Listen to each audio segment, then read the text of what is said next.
I was only going to strive to do it in the place where it's considered the Olympics of entertainment.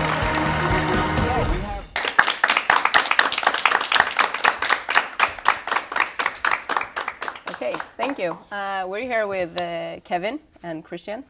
Welcome to Sweden. Thank you. For me, yes. Yeah, for you. I'm here in Stockholm, yeah. So. You were here for a date with Stockholm? No, I am. A date with Hollywood. Sorry. Yes. Can you explain what your role, or both roles, will be there and what it is? Being a longtime television actor in Los Angeles, Christian lived in Los Angeles for a while, and he was a member of an organization that I founded called the Actors Network, which is a business of show business organization. It was an educational and motivational location for actors, and that's how we became friends. And then Christian was kind enough to invite me to come to Stockholm and speak with actors of Stockholm, along with Christian, on the business of show business. Yeah, I mean, one thing that kept happening and keeps happening as an actor is that people contact me, you know, like send emails or Facebook. It's like, hey, can we grab coffee? Can we grab lunch? Can I ask you questions? And one thing I was really inspired by when I was in LA, partly also thanks to Kevin, you know, and his organization, but also the people that I got to know, was that everybody was so generous with sharing their knowledge and, you know, their best advice. And Hollywood can be a very kind of closed and challenging place, but it can also be a very warm, and actually I think there's a sharing mentality that I like. And I decided, like, you know, why not try to get together the people I enjoy and respect and like in Hollywood, and, you know, try to bring them over and inspire and change the Swedish industry as well. So you would say that there's a big difference between how we work in Sweden in the film industry and the American way? I wouldn't. I don't think there's a big difference, but I think we were talking about this earlier, that Sweden is sort of catching up to the American way of doing film and television. I mean, more and more productions are international. They shoot here or with American actors, or, you know, they're pan-European co-productions. So I think we're kind of catching up to the American film industry. There's going to be more on-camera casting. There's going to be more agents, probably more producers. It's going to be like Hollywood more. So bigger. Yeah, and I just think that I don't think an actor from Stockholm is that necessarily, other than the language. I don't think that they're at any real disadvantage any more than many American actors who move to Hollywood every week. If I, as a Swede, want to move to the USA, how would I accomplish that? Is it any harder than moving anywhere else? If I wanted to focus on my acting? Well, obviously. I'll let this man answer that. Yeah, obviously it's harder than if you want to move to Great Britain, which is part of the EU, where you can just start working immediately. Of course, in the US, you'll have to jump through some hoops, which are, you know, working visas. You will probably need an agent or a manager or a job offer. But as you can see, there are a lot of people traveling over, working all the time, so it's by no means impossible, even though you have to put in a lot more you know, red tape, like filling out forms and stuff like that. So it's a bit more difficult than moving to Denmark, for example, to work or something like that. But by no means is it possible. And also, Kevin, you can ask, you know, how many people do you see in LA which were not born in the States or just moved in? Oh, you know, the European or international invasion of Los Angeles over the last, you know, 15 years or 16 years since the turn of the century is huge, just from the Australian actors that are there that are doing well.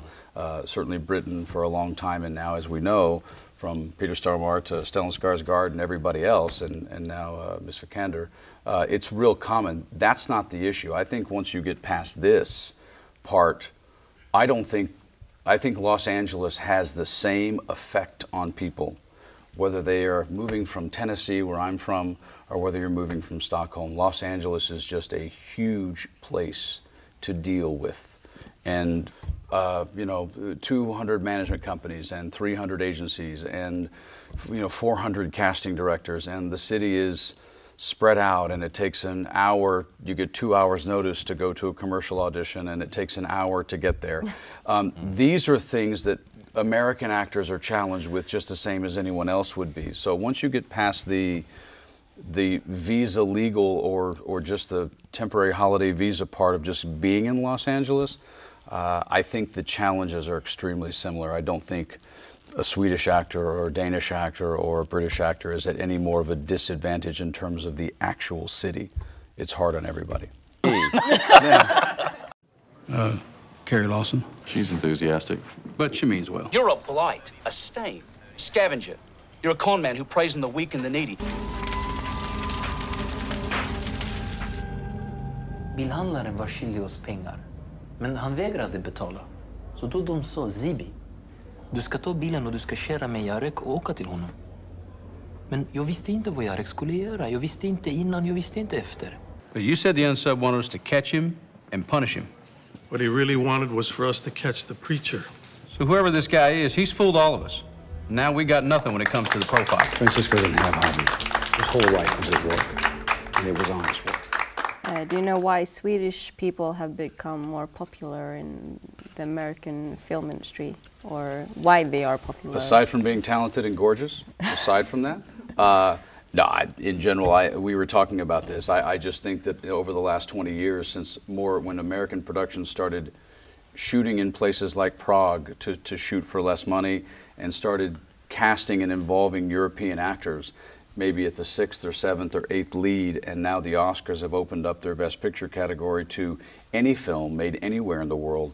I think that's all been a process over 20 years of America simply being more known for having international casts, and that just opens it up for the whole world. Okay, yeah. Sure. And also, you know, I think Swedish actors a lot of us are really good actors, and this sounds very self-glorifying now, but I mean, I think we have this theater background, which is kind of like an English background as well, that a lot of people are well trained, and also their English is usually pretty good, if not very good. If you compare it to a lot of, So if you go with a dialect coach, or you know, you study or you practice, I think you could get almost to the level where people can tell you have an accent, which a lot of Swedish actors are now doing in the States. So I think that's part of the explanation. When you moved there, we have talked about that, like the hardest part were to get the visa and stuff. But I mean, if you don't get a part directly, you have to find a way to earn money so that you can live there. How did you have a part-time job? Well, he's a millionaire. Well, yeah, exactly. I'm right? a trust You're a millionaire. I'm a trust fund baby. Of course you are, So I was just living off the fat of the land. No, I mean, I think one of the good things to remember if you want to go to Hollywood and sort of try your wings there is to, you know, go out there with some money saved up, because you are going to need money to get started. There are two words that I use all the time in this business that actors don't like, and they're sacrifice and discipline. And, you know, I make a joke all the time, nobody ever won a gold medal in the Olympics, even for Sweden, doing it part-time. And this is, Los Angeles is the Olympics of the States, and I watch American actors do it. It doesn't matter what country you're from. I went to California with my SAG card, with a paid-for car and $6,000 and a major motion picture credit. I went to California with those four things. I know a ton of people, and I did a bunch of research. I know people who show up in California with none of those things. How does someone become an actor? Do you have to have an education, like going to film schools? Oh, no. Or can you start? I don't think. I mean, Alicia Vikander, as far as I know, she hasn't had any theater school training. She went to ballet school, which a lot of actors have done, like Mikael Persbrandt, what's his name, the Danish guy, Mads Mikkelsen. You know, so it depends. You know, everything doesn't have to be theater-based. It can be about your body, about your voice, about, you know, your artistic expression. That does help you as an actor as well. You were talking a lot about your resume, or what you know, your credits. Yeah, credits. How did you advance, and do you have any good tips to aspiring? I'm a stubborn guy. When I came to Hollywood, it was a strong, strong goal of mine, not just to show up, not just to move there, not just to enjoy the beach, but I made it a real point that I was going to find a way to be good enough to make sure that I worked. And I've been doing it a long time. So that's part of my credits are also the amount of time that I've been doing it. But booking jobs in Los Angeles is tough. If you're a smart person, you don't even go into this business. I mean, honestly, you have to be a little stupid, and you have to be a little, crazy. And, we're never gonna survive. Yeah, that's what people say all the time. It's true, right? So, but then also, I think as an aspiring actor or starting out, you need to build a resume, and you're probably not going to build that resume with, you know, James Bond or with the girl with the dragon tattoo at your first job. You might, but probably not. So go to places like Filmcafe.se. You know, for example, you can find, you know, great student films, great independent films. It's a way to start out. It's a way to build resume, you know, bit by bit, and that way you also get to know people who make films. You know, somebody who does a student film today might be shooting a feature in 7 years. Like, say, Steven Spielberg. Yeah. Oddly enough. Exactly. Everybody started out somewhere, right? So it's about building relationships, doing a good job, and also expanding, trying out your wings. And, you know, just because we've all made bad films, we've all made bad student films, it doesn't mean you have to. Yourself. You haven't? Come on, I man. saw your early I did 14 student films. They were awful. No, but it's so funny because you don't have to put it in your reel. You can do it just for you. Correct. You understand? So it's about having fun as well. It's not just about, oh, I only need to work on the biggest series or the biggest, you know, because you can't control that. All you can do is be good. Or you're up for a Disney pilot and they cast an Asian female. True story. Yeah. Been making the joke for years because it happened to me. Dude, it was between you and another person and they went Asian female. How did it come down to me, younger version of me, and an Asian female? Because that's what the business for money is. I've auditioned with and against Latin men, Asian men, black men, and women for the same job. All sitting in the room looking around going, are we in the right place? Like, same job? That's because, why not?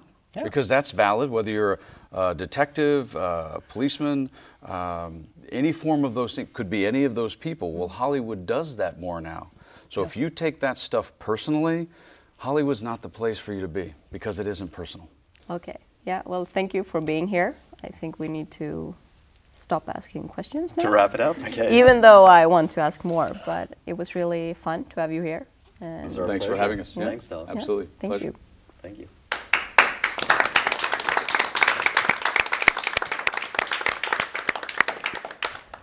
I was only going to strive to do it in the place where it's considered the Olympics of entertainment. So we have a lot to cover here tonight. It's going to be really exciting.